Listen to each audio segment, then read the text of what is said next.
Assalamualaikum warahmatullahi wabarakatuh. Saya Asep Subendi dari kelas 6B Pendidikan Bahasa Indonesia. Di sini saya akan memeragakan atau praktek menjadi seorang guru untuk mengajar siswa. Oke, sebelum kita masuk ke dalam praktek mengajarnya, di sini saya akan menjelaskan terlebih dahulu RPP yang telah saya buat. Jadi dalam RPP saya mengajar siswa kelas 8 SMP. Untuk materinya saya menggunakan materi teks cerita fabel atau cerita moral. Nah, dalam pendahuluan isi atau materi dengan penutup, di sini saya sesuaikan saja dengan kondisi yang ada. Jadi waktu di pendahuluan, waktu di isi di materi, waktu di penutup pembelajaran, saya sesuaikan semua dengan kondisi yang ada. Oke, untuk media yang saya gunakan di RPP saya cantumkan beberapa media yang nantinya akan digunakan untuk mengajar, tetapi dalam kondisi seperti ini saya tidak bisa menggunakan semua media yang saya cantumkan di RPP tersebut, jadi mohon maaf. Oke, tanpa basa-basi kita lanjut aja ke praktek mengajarnya. Ya, saksikan. Assalamualaikum warahmatullahi wabarakatuh. Selamat pagi anak-anak. Sebelum memulai pelajaran hari ini, alangkah baiknya kita berdoa terlebih dahulu agar pembelajaran dilancarkan. Amin. Berdoa dimulai.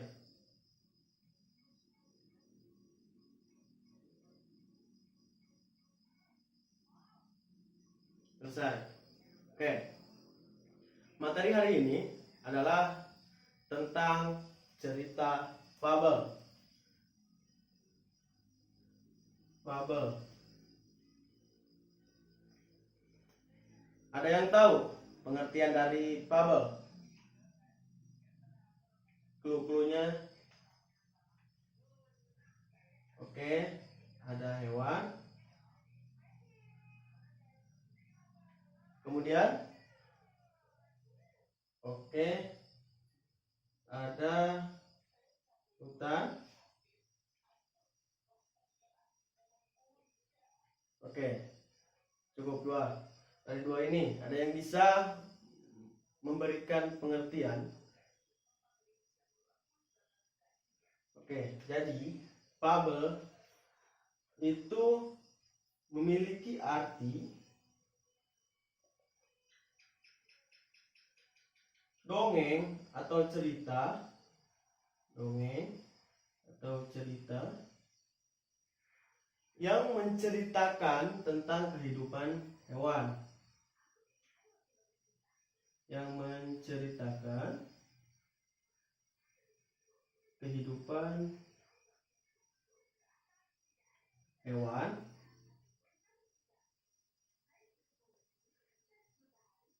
yang menceritakan kehidupan hewan yang memiliki tingkah laku seperti manusia. Tingkah laku seperti manusia.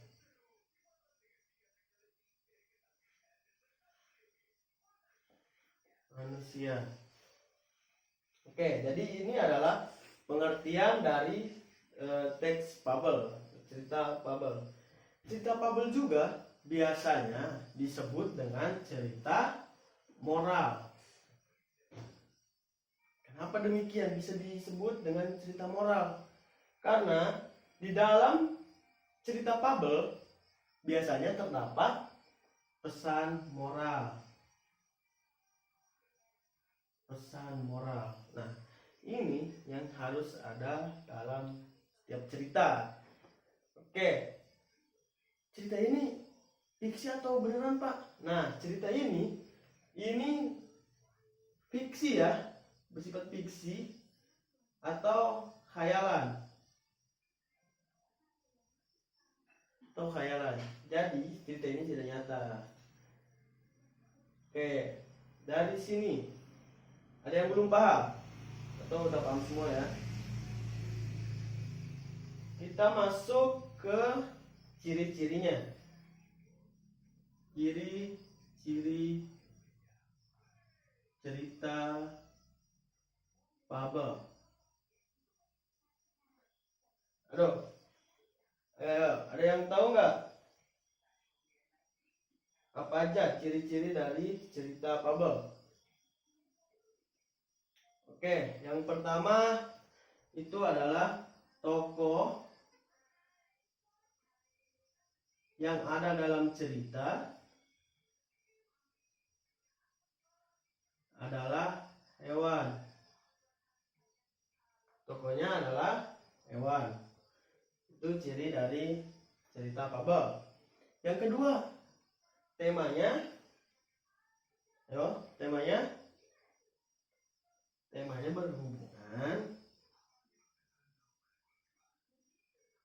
berhubungan dengan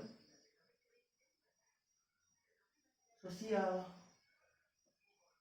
Hubungan sosial. Biasanya tema-tema yang ada dalam cerita fabel adalah tema-tema yang berhubungan dengan sosial. Seperti itu. Ayo, ada lagi nggak yang bisa menjelaskan atau memberikan ciri-ciri, menyebutkan ciri-ciri teks fabel? Yang ketiga nih. Yang ketiga, ada yang bisa?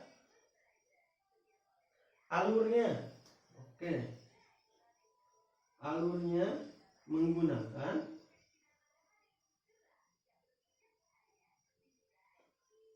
cerita fabel biasanya menggunakan alur apa? Alur maju. Setiap cerita fabel biasanya menggunakan alur maju. Kemudian ada lagi apa sudut pandangnya. Sudut pandang.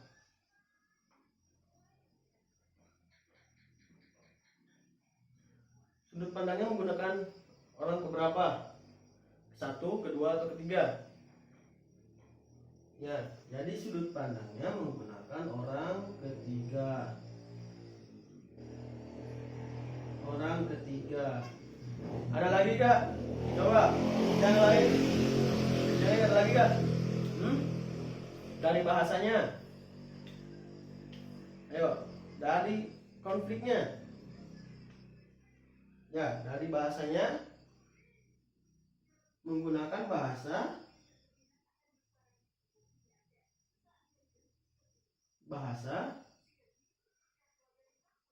menggunakan bahasa yang naratif. Menggunakan bahasa naratif atau berurutan.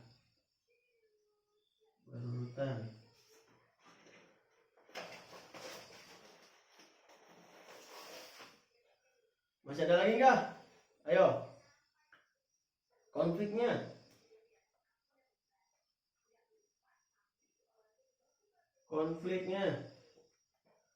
Masalahnya. Biasanya masalah yang ada dalam cerita fabel sama seperti konflik yang ada dalam kehidupan manusia. Sama seperti kehidupan atau masalah yang ada dalam kehidupan manusia.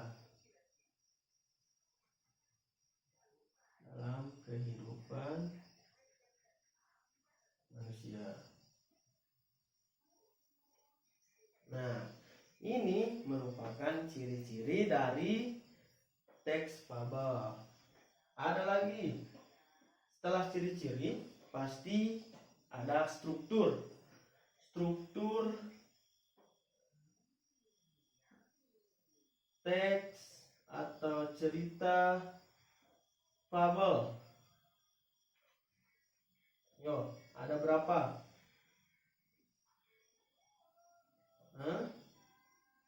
4. Strukturnya itu ada 4. Yang pertama, ada yang tahu?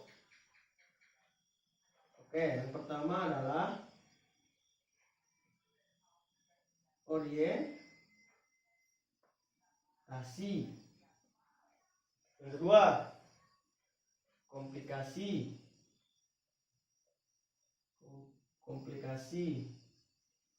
Yang ketiga, resolusi. Keempat, koda.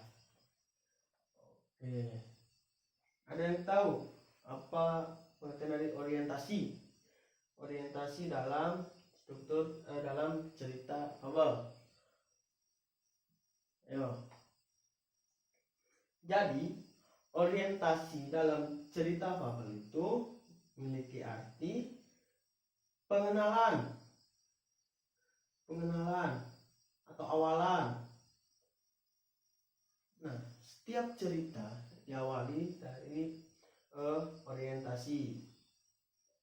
Biasanya suatu hari di dalam hutan atau itu termasuk ke dalam orientasi atau pengenalan. Biasanya pengenalan tokoh,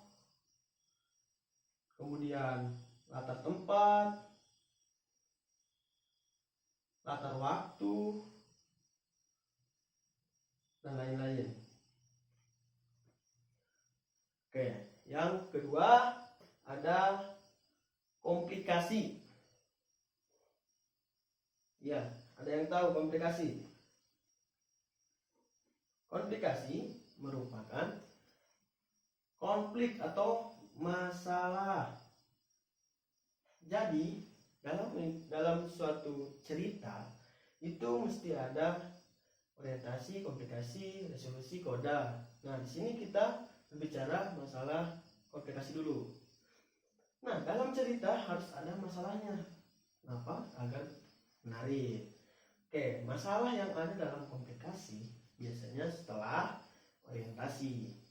Jadi, masalah di sini itu bisa diselesaikan oleh resolusi. Jadi, resolusi di sini, kita masuk ke resolusi, adalah pemecahan masalah.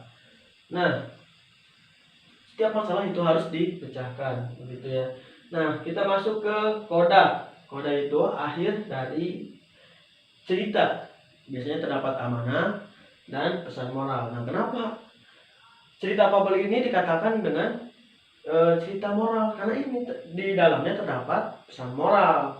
Biasanya kebanyakannya itu cerita fabel itu memberikan pesan-pesan moral oleh penulisnya kepada sang pembaca. Kemudian kita masuk ke jenis teks cerita fabel. Yang pertama ada alami. Apa itu alami? Kenapa disebut dimasukkan ke jenis alami ini? Pengertiannya adalah alami itu latar tempat berada di hutan. Jadi sesuai dengan kehidupan binatang yang ada di hutan itu. Yang kedua ada adaptasi. Kalau kalian membaca tentang pengertian yang alami, pasti kalian paham tentang yang adaptasi. Oke, yang adaptasi itu latar tempatnya fleksibel.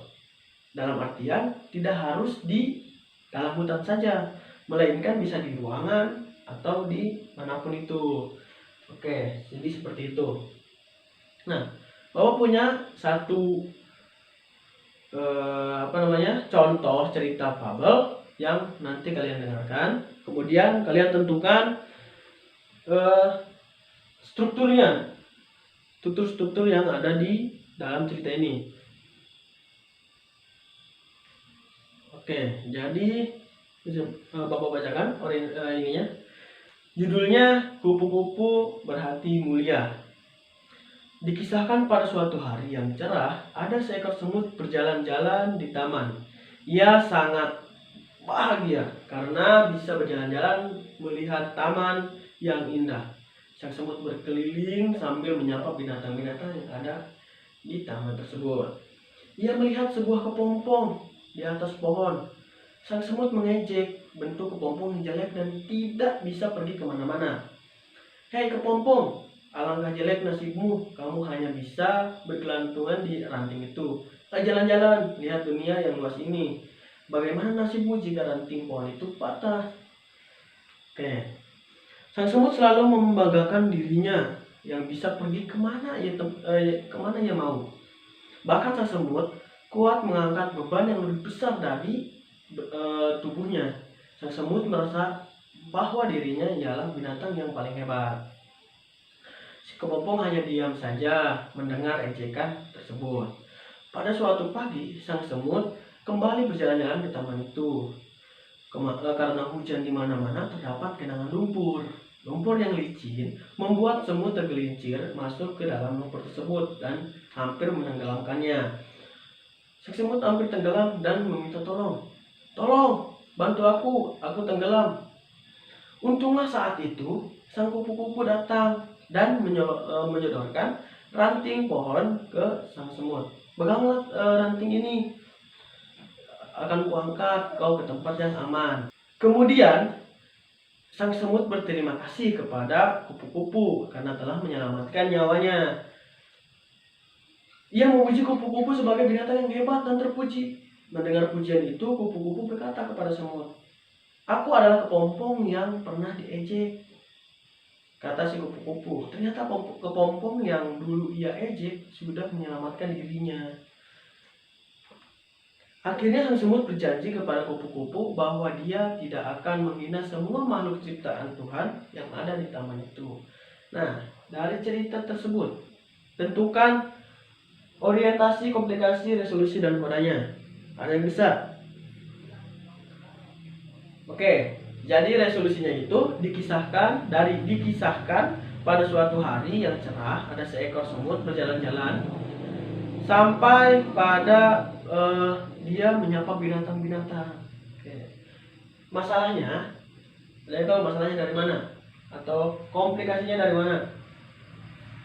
Ya, masalahnya itu dari si semut mengejek kepompong sehingga suatu hari si semut itu terperosok masuk ke lumpur.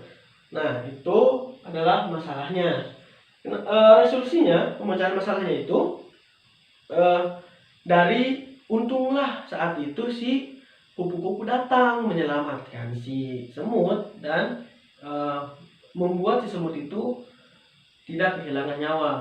Itu adalah resolusinya. Kodanya itu ada di akhirnya si semut berjanji tidak akan mengejek siapapun itu yang ada di taman. Nah, itu merupakan bagian dari koda. Nah, pesan moralnya apa? Jadi pesan moralnya, jangan sekali-kali kalian mengejek satu sama lain karena itu perbuatan yang tidak baik. Nah, jadi itu adalah contoh dari teks fabel. Sekarang coba kalian buat teks fabel, cerita fabel yang di dalamnya terdapat orientasi, komplikasi, resolusi, dan koda. Nanti kalian bergiliran maju ke depan untuk menceritakan hasil dari karya kalian. Itu ya. Oke. Karena waktunya mepet, jadi tugas yang tadi itu kalian kerjakan di rumah. Kemudian minggu depan kalian tampilkan hasil kalian itu kepada teman-teman. Ceritakan hasil kalian itu kepada teman-teman. Jadi seperti itu ya tugasnya, membuat cerita. Ya, seperti itu. Sebelum menutup pertemuan kali ini, ada yang belum paham dari materi cerita fabel ini? Dari pengertian, dari ciri-ciri, dari struktur, dari jenis. Ada yang mau bertanya? Oke, kalau tidak ada yang bertanya, jadi ada yang bisa mengulas kembali materi yang kita bahas ini? Oke, jadi cerita fabel itu cerita yang mengisahkan tentang hewan tetapi berperilaku seperti manusia. Ciri-cirinya itu ada tokohnya hewan, alurnya alur maju, seperti kayak bahasanya yang naratif, yang berurutan, kemudian konfliknya sama seperti manusia, gitu seperti itu ya. Jadi sudut pandang yang menggunakan orang ketiga. Strukturnya ada orientasi, komplikasi, resolusi, koda. Jenisnya ada alami sama adaptasi. Nah seperti itu ya. Jadi cukup sekian pertemuan kali ini. Sebelum menutup kita ucapkan hamdalah dulu. Alhamdulillah. Ya baik, terima kasih. Wassalamualaikum warahmatullahi wabarakatuh.